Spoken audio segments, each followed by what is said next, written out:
Memasuki hari-hari akhir Ramadan, pada tempatnya kita melakukan introspeksi, pada tempatnya kita melakukan evaluasi.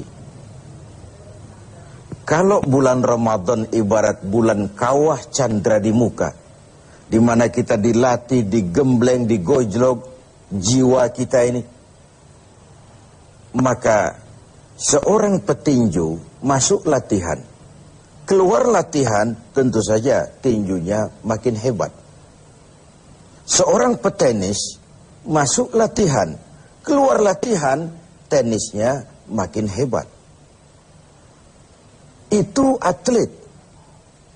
Kalau latihan tiap hari tapi main kalah terus, orang kan menilai, buat apa latihan, Bung, kalau mainnya kalah terus. Sepanjang Ramadan sebulan penuh kita digojlok, digembleng, dilatih. Untuk apa? Menghadapi hidup 11 bulan sesudahnya. Kalau setelah Ramadan kita kalah lagi oleh setan, kalah lagi oleh iblis, alamat latihan kita di bulan ini tidak membawa hasil yang diharapkan. Nah, sebagai bagian dari introspeksi itu, pada kesempatan ini, saya ingin menyampaikan sebuah hadis yang memberikan gambaran kepada kita bahwa lagi-lagi ibadah pada dasarnya merupakan satu totalitas, satu keutuhan, yang satu berkait dengan yang lain. Satu hari ketika sedang kumpul dengan para sahabat, baginda Rasulullah Shallallahu Alaihi Wasallam bertanya kepada para sahabat, "Atadruna manil muflis?" Sahabat-sahabat sekalian, kalian tahu siapa sih orang yang bangkrut itu? Orang yang sial, orang yang tidak beruntung, siapa mereka?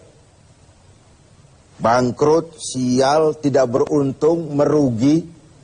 Kalimat yang kita mendengarnya saja sudah risih, apalagi mengalaminya.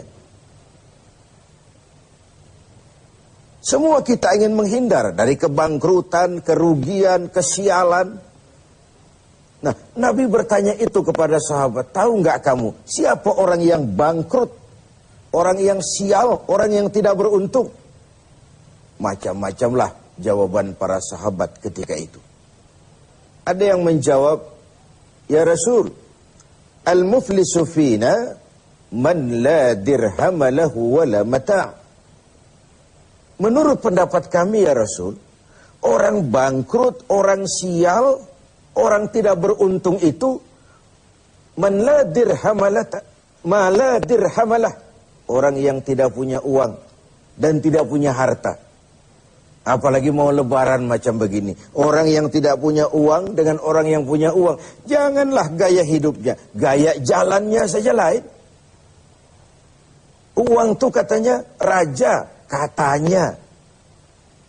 Lidah yang paling fasih untuk bicara, uang. Senjata yang paling ampuh maju ke medan perang, uang. Urusan macet dibicarakan dengan lidah, bicarakan dengan uang. Tokcer. Meriam pun tidak akan bunyi kalau ditutup dengan uang. Dan begitu seterusnya. Begitu jawaban sebagian sahabat, begitu juga pandangan banyak kita sekarang ini. Begitulah memang bahwa materialisme, hedonisme menggiring kita untuk menilai seseorang dari penampilan. Maka berpayah-payahlah kita menghabiskan sejumlah dana untuk mengurus penampilan ini. Pengusaha tidak bonafit kalau menandatangani kontrak tidak pakai jam tangan Rolex, pulpennya Montblanc, sepatunya wah, mobilnya wah, bajunya wah, dasinya wah. Begitulah kebanyakan kita sekarang ini. Berpacu menata penampilan. Orang yang bangkrut, yang tidak punya itu semua. Tidak punya uang, tidak punya harta. Hidup cuma sekedar mengumpulkan keinginan-keinginan dan seterusnya. Mendengar jawaban ini, Rasul senyum. Ndak. Bukan itu orang bangkrut. Bukan yang tidak punya uang. Bukan yang tidak punya harta. Innal muflisa min ummati. Orang yang bangkrut, yang sial, yang rugi. Dari golongan umatku sendiri. Renungkan ini. Umatku. Tidak usah cerita Yahudi, Nasrani. Umatku yang akan bangkrut. Siapa mereka? Mayati yaumal qiyamah bisolatin wasiyamin wazakatin. Yaitu orang-orang yang besok di hari kiamat dia datang menghadap Allah dengan membawa pahala solat. Tuhan, inilah pahala solat saya. Karena memang di dunia dia tukang solat. Ini solat yang wajib, ini solat yang sunnah, rawatibnya, nawafilnya. Wasiyamin. Dia juga datang menghadap Allah dengan membawa pahala puasa. Puasa wajib Ramadan, puasa sunnah Senin Kemis, puasa 10 hari Syawal, puasa Rajab, dan begitu seterusnya. Wa zakatin. Dia juga datang membawa pahala zakat, karena di dunia dia juga bayar zakat, suka sodakoh, dan seterusnya. Di satu sisi, dia datang menghadap Allah, membawa pahala seluruh ibadahnya. Ya sholat, ya puasa, ya zakat. Cuma sayang, kata Nabi. Di lain pihak dia datang juga membawa kesalahan. Kesalahan apa? Wa ya'ti qad syatama hadza. Dia juga datang bawa kesalahan karena waktu hidup dia pernah mencaci maki orang lain. Syatama hadza. Pernah mencaci maki orang lain. Wa qadhafa hadza, pernah memfitnah orang lain. Wa akala mal hadza, pernah memakan harta orang dengan cara yang batil. Wa syafaka dama hadza, pernah mengalirkan darah orang lain tanpa alasan yang benar. Kalau ini yang terjadi, bagaimana nasib? Di satu sisi datang membawa pahala ibadah kepada Allah. Di lain sisi datang membawa kesalahan karena pernah menyakiti orang lain. Kalau inilah yang terjadi, maka kata Nabi ketika dia sedang asik lapor, Tuhan ini pahala sholat saya. Datang orang lain, sebentar dulu Tuhan, dia memang ahli sholat. Tapi saya pernah dicaci maki di depan orang banyak tanpa alasan yang benar. Hancur hati saya. Di dunia saya tidak bisa menuntut dia karena posisinya lebih tinggi. Di sini saya menuntut keadilan. Benar orang ini pernah kau caci maki? Ya Tuhan. Tanpa salah? Ya Tuhan. Cuma untuk menunjukkan prestasimu sebagai orang besar, orang berpengaruh, orang berwibawa. Enak saja kau caci maki orang di depan orang banyak? Ya Tuhan. Sini, pahala sholatmu berikan kepada orang yang kau caci maki itu. Pahala sholatmu berikan kepada orang yang kau caci maki itu.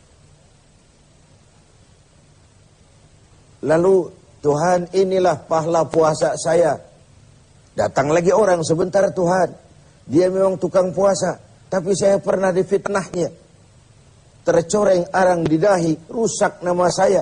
Hancur privasi saya. Saya tidak bisa kemana-mana lagi dalam hidup ini. Saya menuntut keadilan karena di dunia saya tidak berani. Benar kau pernah fitnah dia? Ya Tuhan. Kau tahu lidah itu kecil bentuknya, besar akibatnya. Akibat ulahmu memfitnah dia, hancur namanya, tercoreng arang di dahinya. Kemanapun dia pergi tidak sanggup lagi mengembangkan diri. Ya Tuhan. Ayo pahala puasamu berikan orang yang kau fitnah itu. Tuhan ini pahala zakat saya. Datang lagi orang, sebentar Tuhan. Dia memang bayar zakat. Tapi dia pernah memakan harta saya dengan cara yang zalim. Menggelapi uang negara. Menggelapi uang anak yatim. Menggelapi uang wakaf dan lain sebagainya. Di dunia tidak ada yang bisa menuntut. Karena dengan uangnya dia bisa menyumpal hakim. Dia bisa beli keadilan. Dia bisa beli hukum.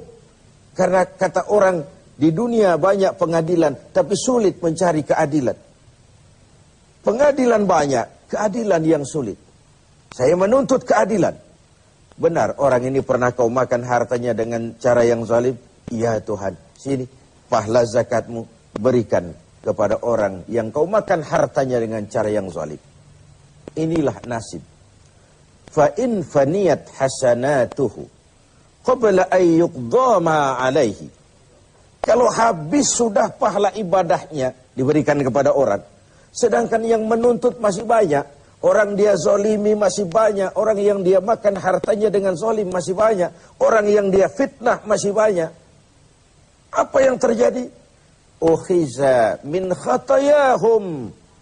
Kesalahan dan dosa orang yang dia fitnah, dia caci maki, dia makan hartanya, diambil, diberikan kepadanya.